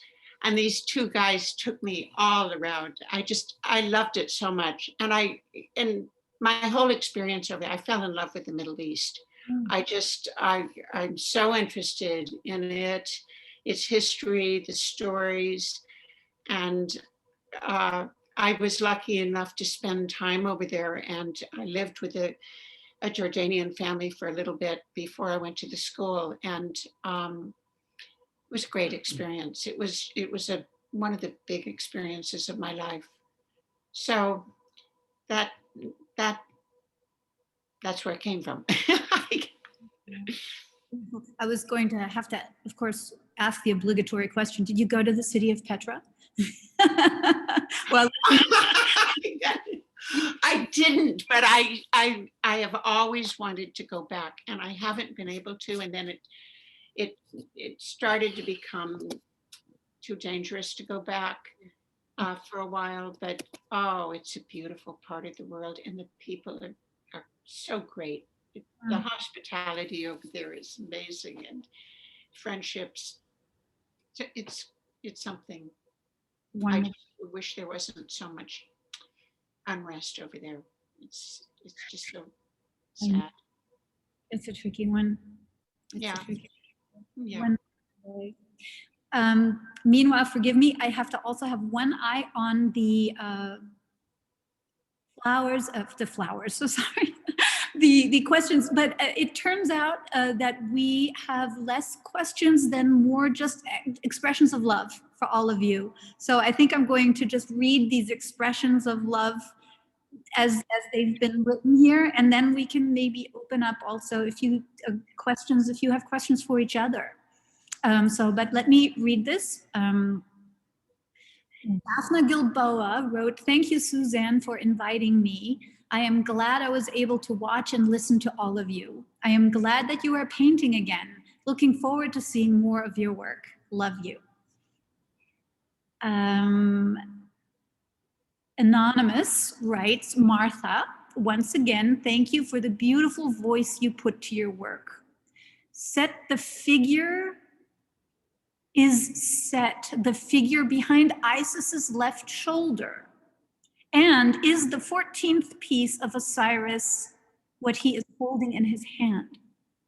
What is the 14th piece? Is the Oh, in the painting? no, he's not holding. It's not the 14th But piece. the 14th piece was his penis. Oh, how Very interesting. all these little secrets that are coming out. Yeah, I've told that school in middle school, the story in middle schools. Oh, It's awful. Yeah. But it's significant, but we won't go into that right now. well, it is, and sorry for this little aside, but my stepmom was teaching, I guess it was junior high for a while, or middle school as well, and she's a very eccentric kind of person. And she had earrings that were made out of a coyote penis bone. And so she would wear them, and of course the kids would say, "Ms. Wright, what is that?" And she's like, "Oh, this is Penis bone. a coyote penis." We just go, "Oh my goodness, oh, I can't believe you said the P word," and et cetera. But she tied it instantly. She's like, "And did you know that the coyote is the only animal in the animal kingdom that has a bone in its penis?" So instantly the whole thing turned around and they learned something. Like, Yeah, that yeah, So- yeah. tells you a little bit about my family. I'm sorry, let's get back to these questions. Anonymous, so Martha, you're an it girl right now. Beautiful works. Oh no, sorry, I read this one already. Anonymous, Nurit, amazing show. I just want to say how much I love your phrase, a tired angel with one wing, describing these times. Thank you. I love that You're too. welcome. Thank you. Very nice. Yeah. Another anonymous writes, Jane, I look at your works and I truly want to drink them. Gorgeous show. Thank you. Also, anonymous writes to Jonathan. Jonathan, the best part of my day is when the exotic birds collect on my downtown balcony in the morning. These beautiful shots remind me of that daily moment that is so special. Thank you. Anonymous to Richard. Richard, I love the juxtaposition of the thoughtful, reflective Coltrane with him in the heat of the moment, creating his art. Absolutely beautiful. That's a great observation. That's so true. The act of passion of the art as opposed to the reflection. Do you have anything that comes to mind about that, Richard? Was that a deliberate choice or? I was just saying what I feel. Well, basically, I just, the struggle is to imagine how to position stuff on the canvas. That's the hard part. But then after that, you just, throw your feeling into it. But so after after the initial sketch, then you just put, some soul in it. Yeah. Beautiful, beautiful, beautiful. This one goes to Carol, Cirillo Stanley. Carol, deceptively simple, impossible to decide, but this series you're currently creating might be my favorite of them all. Thank you. The next one goes to Sylvia Goulden. Sylvia, I too see the dancer in all these flowers. I feel a strength and a balance in the stem, but also a slight sadness in the face of each flower. They are beautiful. Thank you. That's also well noted. Then Jason Ruscio wrote in to Cynthia and Swan. Cynthia, what a beautiful show. I simply could not stop photographing these works, and I was pouring sweat by the time I was done. Amazing, and thank you. And kids, it looks like that's it. That's it for the Q&A. Let's see if, wait, Q&A 11. No, I think we got them all. Let me check the chat window and see if anything else has come in. Alexa Fenn was trying to write a question to Martha, but it didn't show up. So I don't know. She must have been interrupted. Let me double check these. I did this. Nurit, Jane, Jonathan, Richard, Carol, Sylvia, Cynthia. Okay, that's it. Well, do you guys now, having met each other and having shared all of your works the way we used to be able to in person, do you have any questions for each other. And I'll mute myself so that there's less interference. Petra, before we do that, can I ask a quick question? I think a friend of mine, Sharon, wrote a comment. It flashed on for 2 seconds, but I Wait. don't know. It's Sharon Parker. Let me go through Daphne, Anonymous,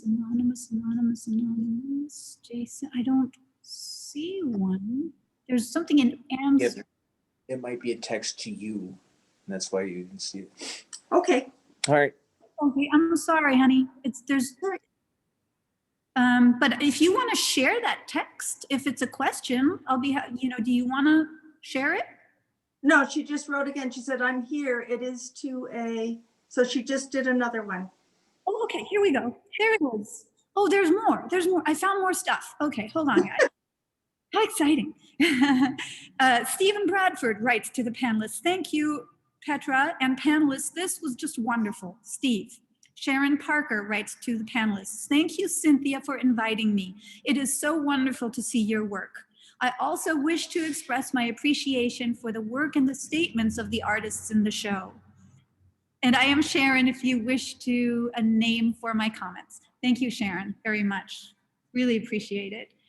And yes, exactly. You guys all write such beautiful statements. And I know it's hard. It's really hard for you guys to put your art in words. Martha, talked about that too. It's like, that's why you paint it. If you could say it, you would say it. But you're drawn to paint it or to create it visually for a reason. So I really appreciate the extra effort that takes of self-analysis and bird's eye perspective and all of that magic that you guys do.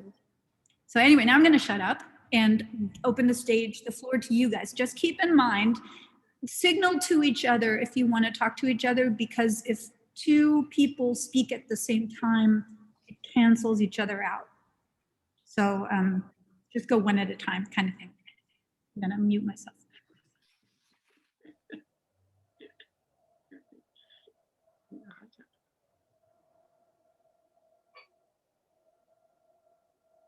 Okay.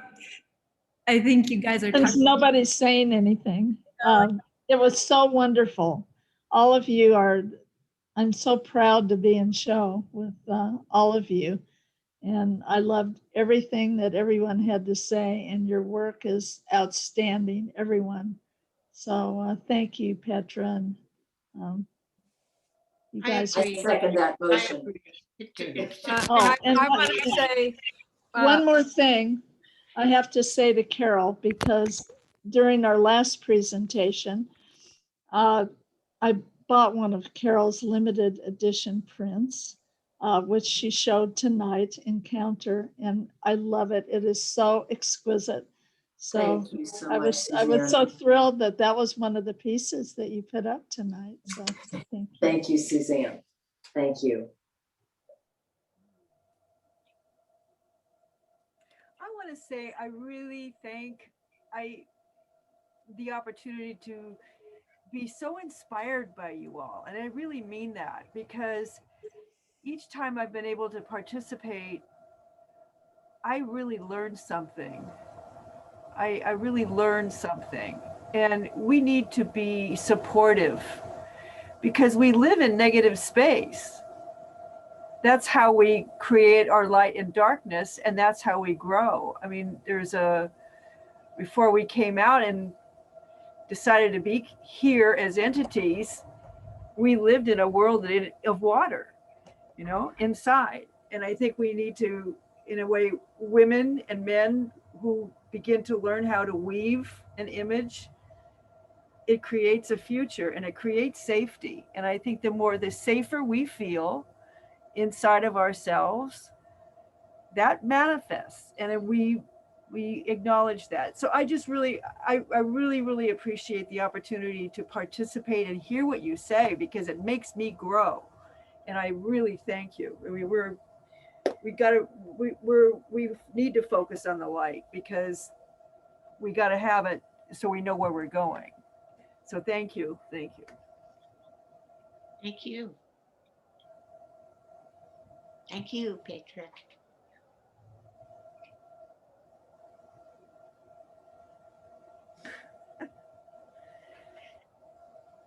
Right. I guess if you guys don't have any burning desires to share with each other, again, I can only reiterate what Martha just said and Susanne said and what you all said. Again, you guys are such a joy, such a reason that my life has meaning, and it just makes the world so much better. So again, I thank you from the bottom of my heart for being my art family and for being part of our gallery family here. Let's keep doing this, God willing.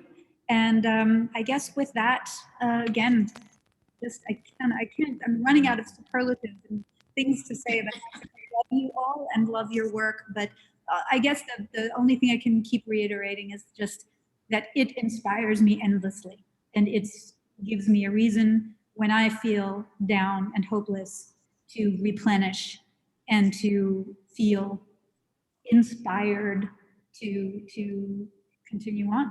So thank you. I also want to thank you for Susanne, thank you Jason Ruscio for the gorgeous imagery that allows us to create these presentations for you. I want to thank Anthony Caldwell for being our webmaster time and time again and putting up with my panicked, frantic texts and phone calls at all hours of the night. You are a saint, and we really don't deserve you, but we appreciate you. In closing, I just want to thank our audience. Thank you for being with our crazy family here. I hope it was fun. I hope you learned as much as I did, and I hope you come back. And if you are able and you have an opportunity to come and see the show is ongoing until February 28th. Please come make an appointment so I can keep you safe, but do come. Everything is online, so you can also review everything you've seen. We're also going to post this recording on our website and on social media. So if you want to watch it again or there's a part you want to revisit, you can do that. So for now, I want to say be safe, be good to yourselves, be good to each other. There's just footwork I want to show this to. Wear a mask anyway. I love you. Good night. You. Bye. Mhm.